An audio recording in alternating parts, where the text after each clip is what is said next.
Salut à tous! Aujourd'hui, on va se plonger dans une tradition vraiment des plus savoureuses et réconfortantes de la période des fêtes.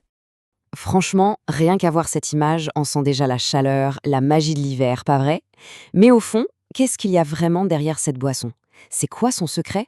Pourquoi est-elle si intimement liée à Noël? C'est justement ça qu'on va explorer ensemble. Voilà, cette citation, elle dit tout en fait. Ce n'est pas juste une bière, c'est bien plus que ça. C'est vraiment une expérience qui a été pensée pour le froid, un peu comme un compagnon pour traverser l'hiver. Bon, allez, rentrons dans le vif du sujet. Pour commencer, quand on parle de bière de Noël, de quoi s'agit-il au juste? En fait, ce n'est pas juste une boisson, c'est toute une ambiance. Ce que les brasseurs essayent de faire, c'est littéralement de mettre l'esprit de Noël en bouteille. L'idée, c'est qu'en la buvant, on retrouve direct les arômes, les saveurs des gâteaux de Noël, des desserts de fête qu'on connaît tous. Ok, maintenant qu'on a une petite idée de ce que ça goûte, si on remontait un peu le temps, allons voir d'où vient cette tradition. Et on va voir, c'est une histoire qui remonte à bien plus loin qu'on ne le pense. En fait, à l'origine, c'est une tradition païenne.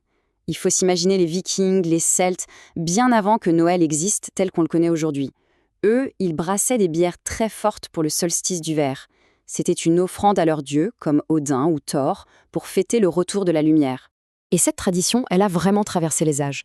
On part d'un rituel païen et ça devient carrément une obligation royale en Norvège au Xe siècle, c'est fou.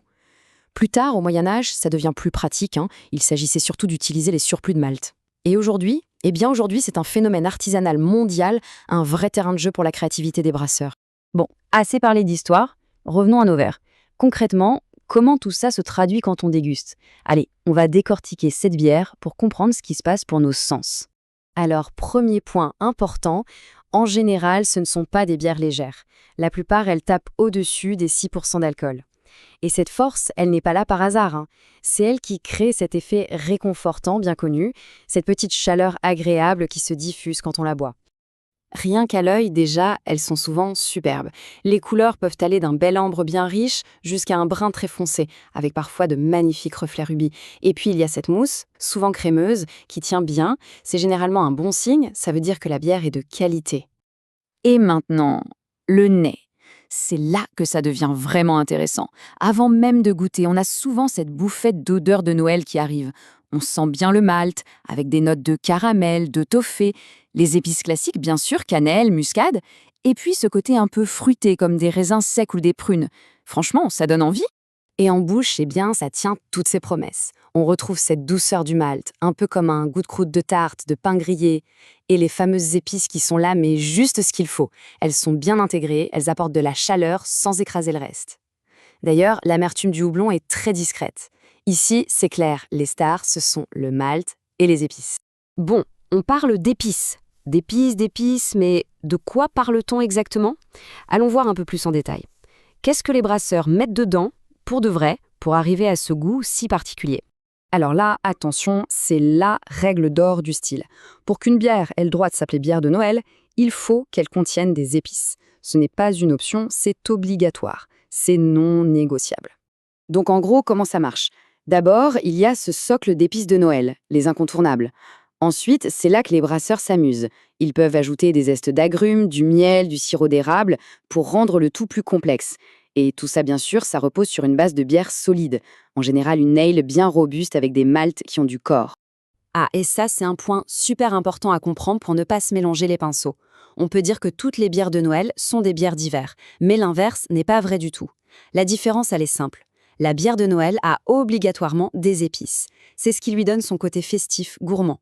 La bière d'hiver, c'est plus large, c'est un winter warmer, une bière pour se réchauffer. Les épices sont possibles, mais pas obligatoires. Là, on cherche surtout la richesse du malt. Mais au-delà de la recette, il faut prendre un peu de hauteur. Parce que cette bière, c'est bien plus qu'une simple liste d'ingrédients. Il y a une vraie dimension culturelle et sociale derrière tout ça. Au fond, c'est une boisson de partage, une boisson sociale. Elle est vraiment faite pour être dégustée ensemble pendant les longues soirées d'hiver, au coin du feu, en famille, entre amis. C'est un symbole de chaleur, de réconfort, un symbole du fait d'être ensemble. Et pour en profiter au maximum, quelques petites astuces. Il ne faut surtout pas la boire glacée. On la sert un peu plus chaude qu'une bière classique, autour de 10-14 degrés. C'est comme ça que tous les arômes se libèrent. Pour le verre, un calice ou un verre tulipe, c'est parfait. Et le plus fou, c'est que certaines peuvent vieillir, oui, comme du bon vin. On peut les garder en cave et elles vont développer des saveurs encore plus complexes avec le temps. D'ailleurs, à table, c'est une tuerie. Son côté puissant et épicé, ça marche du tonnerre avec des plats qui ont du goût. Un gibier rôti, un bon ragoût avec des fromages affinés, c'est juste parfait. Et pour le dessert, n'en parlons pas. Avec un pain d'épices ou un fondant au chocolat bien noir, c'est l'accord idéal. Alors santé à cette tradition qui est tellement plus qu'une simple bière. C'est un concentré d'histoire, de savoir-faire et de magie de Noël. Tout ça dans un seul verre. Pour résumer, on est passé des offrandes aux dieux vikings jusqu'aux créations des brasseurs artisans d'aujourd'hui. L'histoire de la bière de Noël, c'est vraiment celle d'une évolution incroyable. C'est un style qui est à la fois super respectueux de la tradition, mais qui laisse aussi une liberté créative énorme. Tout est une question de trouver le juste équilibre. Et tout ça, ça nous amène à une dernière question pour la route. Maintenant qu'on connaît toute son histoire, qu'on sait ce qu'il y a dedans, quelle saveur va-t-on chercher à déceler la prochaine fois qu'on aura un verre de bière de Noël à la main? La cannelle, les fruits noirs, le caramel? C'est ce qui est passionnant. Sur ce, joyeuses fêtes et bonne dégustation!